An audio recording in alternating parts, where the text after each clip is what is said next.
चर्चा यह बन रही है कि भारत इसे इसलिए डेवलप करना चाहता है क्योंकि यह बड़ा ही स्ट्रेटेजिकल पॉइंट है भारत के पास कि यदि कल को भारत की चाइना के साथ बिगड़ती है किसी बात पर, तो हम इस जगह यानी कि ग्रेट निकोबार पर प्रेजेंट रहकर इन्हें यहां से गुजरते हुए जहाजों को दिक्कत खड़ी कर सकते हैं। आपके दिमाग में सवाल आएगा, यह अचानक ख्याल आया है क्या? नहीं, बहुत लंबे समय से चर्चा चल रही है। ऑलरेडी हमारी यहां पर एक ट्राई सर्विस कमांड काम करती है, हमारा आईएनएस जहाज यहां पर खड़ा हुआ ऑलरेडी रहा हुआ है। मतलब यहां ऑलरेडी हमने अपनी स्ट्रेटेजिक प्रेजेंस बनाई हुई है और हम यहां पर और ज्यादा तेजी से बढ़ते हुए जाना चाहते हैं। क्या बढ़ना चाहते हैं हम, क्या बनना चाहते हैं यहां पर हम, तो इसके बारे में भी थोड़ा सा बताता हूं। देखो, स्टेट ऑफ मलक्का जब पार करके जहाज निकलते हैं ना, तो बिल्कुल इस कॉर्नर पर एक देश पड़ता है जिसका नाम है सिंगापुर। तो ये मलेशिया रहा, इसके जस्ट नीचे है सिंगापुर। ये जो सिंगापुर है ना साथियों, ये जो जहाज स्टेट ऑफ मलक्का से होकर गुजरते हैं साउथ चाइना सी के लिए, वो जहाज सिंगापुर में विश्राम करने के लिए रुकते हैं। बिल्कुल वैसे ही जब आप हाईवे पर चल रहे होते हैं तो रोड साइड आपको रेस्ट एरिया की जरूरत पड़ती है, चाय पानी पीने के लिए होटल की जरूरत पड़ती है, होटल्स की जरूरत पड़ती है। बिल्कुल वैसे ही मलक्का से निकलते हुए जहाज जब लंबा चल के आते हैं तो उन्हें एक जगह ट्रांसशिपमेंट की जरूरत पड़ती है, पोर्ट ऑन कॉल की जरूरत पड़ती है कि वो यहां पर रुक करके जहाज को रिफिल कर सकें, क्लीनिंग करा सकें, जो भी उसके अंदर सीवेज आइटम है उसको डस्ट कर सकें। अगर यहां से माल को कहीं और जगह जाना है, जैसे आसियान के छोटे मोटे देशों में जाना है, तो यहीं से ट्रांसशिपमेंट छोटे छोटे जहाजों में भर के भेजा जा सके। ये सारे काम यहां पर सिंगापुर करता है। तो सिंगापुर एक बहुत बड़ी इकोनॉमी बना केवल जहाजों की को सर्विसेज दे दे करके। बड़ा सारा टूरिज्म यहां पर निकला। वैसे ही यहां से गुजरते जहाजों के लिए ये चाइना के श्रीलंका के पास में यहां पर स्थित है कोलंबो पोर्ट। तो कोलंबो जो पोर्ट है वो भी बिल्कुल ऐसे ही ट्रांसशिपमेंट का एक बहुत बड़ा रूट बनकर निकला हुआ है। तो इधर सिंगापुर, इधर कोलंबो। अच्छा, स्टेट ऑफ हॉर्मुज से होते हुए जब आप आ रहे होते हैं तो भारत भी पूरी तरह कोस्ट लाइन पैरेलली देता हुआ आता है। लेकिन भारत की कोस्ट लाइन के साथ एक दिक्कत है। क्या? हमारी जो कॉन्टिनेंटल शेल्फ है ना, वो पानी में गहराई तक डूबी हुई है। अगर आप ऑब्जर्व करें तो कुछ इस तरह की पिक्चर आपको दिखाई देगी। मतलब हमारे समुद्र के नीचे जमीन है।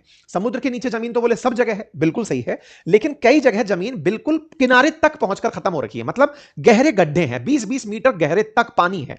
ऐसे में जहां समुद्र का तट बहुत गहरा होता है और जमीन बिल्कुल नजदीक होती है, वो पोर्ट अच्छे बनते हैं। क्यों? क्योंकि बड़े बड़े जहाज तट तक आ पाते हैं। तो कोलंबो पोर्ट हो या सिंगापुर पोर्ट, यहां पर नेचुरली जहाज पोर्ट तक, जमीन तक, रोड तक, मतलब जहां पर आप माल उतारोगे वहां तक आ पाते हैं। लेकिन भारत के बहुत सारे पोर्ट को हमें खोद खोद कर मट्टी समुद्र के नीचे से निकाल निकाल कर जहाजों को लाना पड़ता है। चाहे मुद्रा पोर्ट लाना पड़े, चाहे जेएनपीटी लाना पड़े, पोर्ट ब्लेयर, इन सब के लिए हमें लाना पड़ता है। ऐसी फैसिलिटी इस ग्रेट निकोबार में प्रेजेंट है। कौन सी? अब ध्यान से समझिए। जब जहाज यहां से गुजर रहे हैं तो वो कोलंबो पोर्ट में रुक करके रेस्ट करते हैं, क्योंकि जहाजों को पहुंचने में कई दिन लगते हैं, पानी के जहाजों को। मतलब 20-20, 30-30 दिन लग जाएंगे स्ट्रेट ऑफ हॉर्मुज से पता चल रहा है चाइना पहुंचने में। तो बीच में रुक करके उन्हें जब जब तट पे लग करके अपनी सब काम रिफिल वगैरह करनी होती है, उस समय पर कोलंबो पोर्ट बहुत तेजी से डेवलप हो रहा है। आप सोचकर देखिए कि चाइना ने यहां पर श्रीलंका के इस कॉर्नर पर हम्बनटोटा पोर्ट को 100 साल के लिए, 99 ईयर के लिए श्रीलंका से लीज पर ले लिया था, उसे डेट ट्रैप में फंसा करके। तो यहां से जो हम्बनटोटा पोर्ट लिया था, वो हम्बनटोटा पोर्ट भी इसीलिए लिया था कि कल को कोलंबो पोर्ट की जगह मेरा अपना एक तरह से ढाबा और रेस्टोरेंट होगा, वैसे समझिए। तो भारत के लिए एक अपॉर्चुनिटी है ग्रेट निकोबार को वैसे ही डेवलप की जाए। ग्रेट निकोबार को डेवलप करने में यहां पर अगर हमने सेम यही फैसिलिटी डाल दी जो उपस्थित है कोलंबो पोर्ट में, जो है सिंगापुर में, तो यह भारत के लिए एक बहुत बड़ी अपॉर्चुनिटी बनेगा। कैसी अपॉर्चुनिटी? जब जहाज यहां रुकेंगे तो जहाज के साथ साथ ट्रांसशिपमेंट शुरू होगा। आज भारत का सामान कोलंबो से यहां पहुंचता है, अंडमान निकोबार से हमारे नॉर्थ ईस्ट में पहुंचना शुरू हो जाएगा, चेन्नई पहुंचना शुरू हो जाएगा। ये तमाम जगह पर हम यहीं से अपना सामान पहुंचाना शुरू करेंगे, ऐसे हम कयास लगाते हैं। स्ट्रेटेजिकल इंपॉर्टेंस तो है ही है। और हम इस क्षेत्र को अगर सामरिक रूप से, स्ट्रेटेजिक रूप से डेवलप करने के अलावा अगर यहां पर फ्री ट्रेड एरिया बना दिए, जैसे दुबई बना हुआ है, बिल्कुल अगर ऐसा इसको डेवलप कर दिए, तो हमें सिंगापुर दूसरा अपना शहर बनता हुआ दिख जाएगा। कुछ इस तरह की प्लानिंग इस ग्रेट निकोबार को लेकर चल रही है। और इसी को लेकर के हाल ही में नेशनल ग्रीन ट्रिब्यूनल ने परमिशन दे दी।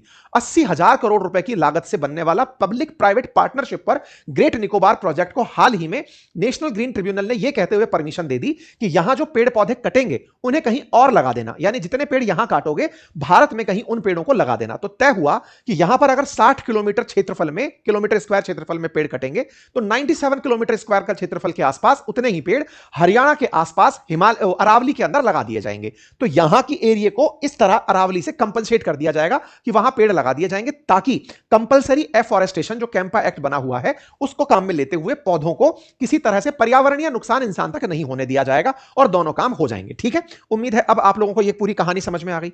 अब ये जो जगह आपको हमको इतनी इंपॉर्टेंट लगी है, क्या किसी को कभी नहीं लगी? क्या लगी ना। इस जगह को पहले भारत के मराठाओं ने पूरी तरह से समझा था, अंग्रेजों ने समझा, डचों ने समझा, जापानियों ने समझा। जापानियों ने 1900 जब सेकंड वर्ल्ड वॉर हो रहा था तो यहां पे अटैक कर दिया था। आजादी से पहले हमारे लाल सुभाष चंद्र बोस जी ने इसका महत्व समझा था। मतलब यह जगह इंपॉर्टेंट है, यह दुनिया का हर देश जानता है। वो ये चाहता है कि इस जगह पर उसका नियंत्रण रहे और इसीलिए भारत भी इसको विकसित करने के बारे में लगातार विचार करता रहा है। तो उम्मीद है कि अब आप लोगों को यह बात अच्छे से समझ में आ जाए कि कितना इंपॉर्टेंट है और किस तरह से यहां पर काम करने के बारे में सोचा जाता है।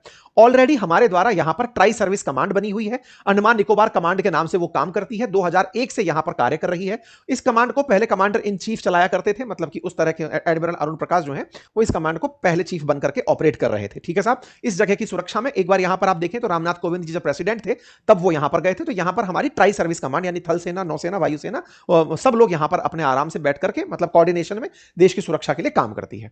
कुछ पर्यावरणीय चुनौतियां भी रही हैं। क्यों? क्योंकि जिस तरह से अंडमान निकोबार बना हुआ है ये टेक्टोनिक एक्टिविटी का प्रोन जोन है, यानी कि जमीन की जो प्लेट है उनके हिलने डुलने से समुद्र में आया हुआ भूकंप जो सुनामी बनता है उस वजह से यहां पर नुकसान संभावित होता है। 2004 में यहां पर सुनामी आया था जिसके चलते रिपोर्टेड है कि 15 फीट तक तट जमीन में डूब गए थे।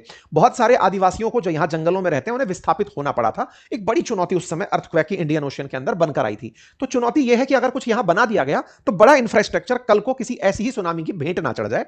और इसी को ध्यान में रखते हुए 2004 में भारत के अंदर जो सरकार बनी यूपीए सरकार, उसने इस बारे में सोचना, जो 2001 में शुरू हुआ था कि ग्रेट निकोबार को हम डेवलप करेंगे, उन्होंने इस बारे में सोचना बंद कर दिया। बोले हम इसके ऊपर कुछ काम नहीं करेंगे। अभी फिलहाल के लिए हमारा आईएनएस बाज यहां पर खड़ा हुआ है कैंपबेल बे के अंदर, जो कि यहां पर आईएनएस बाज ग्रेट निकोबार के अंदर सुरक्षा के लिहाज से खड़ा हुआ है। बोले हम यहां पर कोई इंफ्रास्ट्रक्चर निर्माण नहीं करेंगे। ठीक है, 2015 के अंदर यहां पर मोदी जब सरकार आती है उस समय तय होता है कि भाई अंडमान निकोबार को ट्रांसफॉर्म करने के लिए पैसे खर्चने होंगे।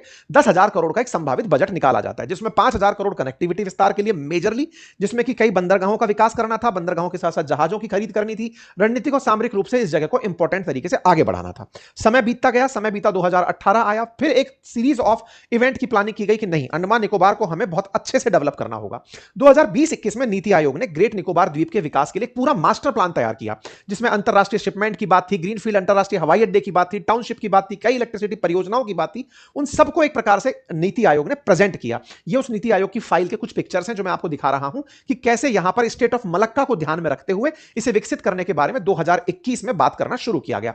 2020 और 21 के इसी दौर में प्रधानमंत्री के द्वारा अंडमान निकोबार को मैरीटाइम और स्टार्टअप हब कहते हुए रिकॉग्नाइज करवाना शुरू किया गया कि आने वाला समय देखना कि यह जगह बहुत ज्यादा इंपॉर्टेंट होगी।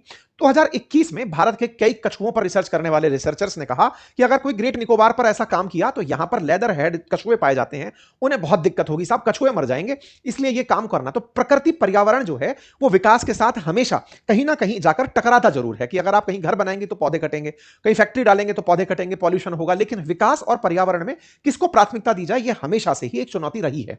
ऐसे में इस चुनौती में फिलहाल सरकार ने विकास को चुनते हुए पर्यावरण को कंपनसेट करने का काम किया कि चलो भाई यहां जो पौधे कटेंगे, पेड़ कटेंगे, उन्हें हम कहीं और ले जाकर लगा देंगे जहां खाली जगह है। ठीक है साहब, 2021 में पूरी तरह से ग्रेट निकोबार का प्लान तैयार किया गया। ग्रीन पैनल ने पूरी तरह से तैयारी हुई कि यहां पर 130.75 किलोमीटर स्क्वायर क्षेत्रफल का एरिया ग्रेट निकोबार के अंदर निकाला जाएगा। प्रोजेक्ट का नाम तय हुआ ग्रेट निकोबार प्रोजेक्ट, और ग्रेट निकोबार प्रोजेक्ट अंडमान निकोबार के अंदर इस ग्रेट निकोबार वाले एरिया में जो बिल्कुल दक्षिण पर है, इंदिरा पॉइंट के पास है, वहां पर बनाना तय हुआ, जिसमें एयरपोर्ट बनाना, प्रपोज ट्रांसशिपमेंट पोर्ट बनाना, पावर प्लांट बनाना, रहने के लिए जगह बनाना, जिसमें already great Nicobar biosphere reserve है, गलाथिया नेशनल पार्क स्थित है, कैंपबेल बे नेशनल पार्क स्थित है। इन सभी के बीच में एक टाउनशिप बनाने की प्लानिंग की गई। कहा गया कि इस पूरे काम को करने के लिए नीति आयोग के साथ अंडमान निकोबार द्वीप समन्वित विकास निगम मिलकर के काम करेगा और इस पूरी तरह से अंतरराष्ट्रीय कंटेनर ट्रांसशिपमेंट टर्मिनल बनाया जाएगा, जिसमें गलाथिया जो खाड़ी है वहां पर गहरे समुद्र का बंदरगाह, जिसकी जो क्षमता है वो 16 मिलियन टीईयू होगी, मतलब कि 1.60 करोड़ कंटेनरों को संभालने की इसकी क्षमता होगी। ऐसे इसे विकसित किया जाएगा। इतना ही नहीं, इंटरनेशनल एयरपोर्ट बनाया जाएगा, ट्रांसशिपमेंट टर्मिनल बनाया जाएगा, गैस और सोलर बेस्ड पावर प्लांट बनाए जाएंगे, 2 ग्रीनफील्ड कोस्टल टाउनशिप यहां पर बनाई जाएंगी। कुछ इस तरह से एआई जनित जब इतनी सारी बातों को आप प्रॉम्प्ट में डालते हो तो कुछ ऐसा बन करके दिखाई देता है कि ठीक है साहब, ऐसी चीज बनाई जाएगी। तय होता गया, तय हुआ कि यहां पर ग्रीनफील्ड अंतरराष्ट्रीय एयरपोर्ट भी बनाया जाएगा, जिसकी यात्री क्षमता 4,000 यात्री प्रति घंटे की 2050 तक हो जाएगी। इस तरह से यहां पर काफी सारे काम किए जाएंगे। करने के पीछे का असल उद्देश्य इसका सामरिक महत्व था। चीन को जवाब था। चीन को क्यों? क्योंकि चीन ने ऑलरेडी स्ट्रिंग ऑफ पर्ल्स के माध्यम से, चाहे ग्वादार पोर्ट हो, हम्बनटोटा हो, चाहे चटगांव हो, क्यांगफू हो, इनके थ्रू भारत को चारों तरफ से ऑलरेडी घेर रखा है।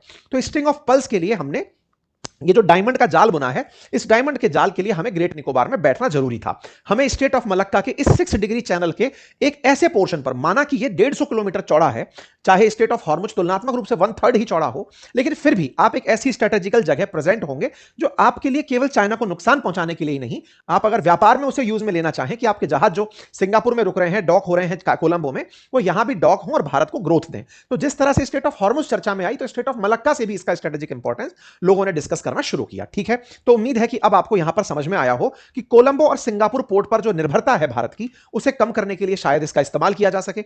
समुद्री मार्ग जो यहां पर पोर्ट के ऊपर पोर्ट ऑन कॉल व्यवस्था है, उस पर ट्रांसशिपमेंट फैसिलिटी को भारत के लिए भी यूज में लिया जा सके। ये तमाम चीजें यहां पर डिस्कस होना शुरू हुई कि ये इस तरह से भारत के लिए उपयोगी होगा। अब सवाल क्या है?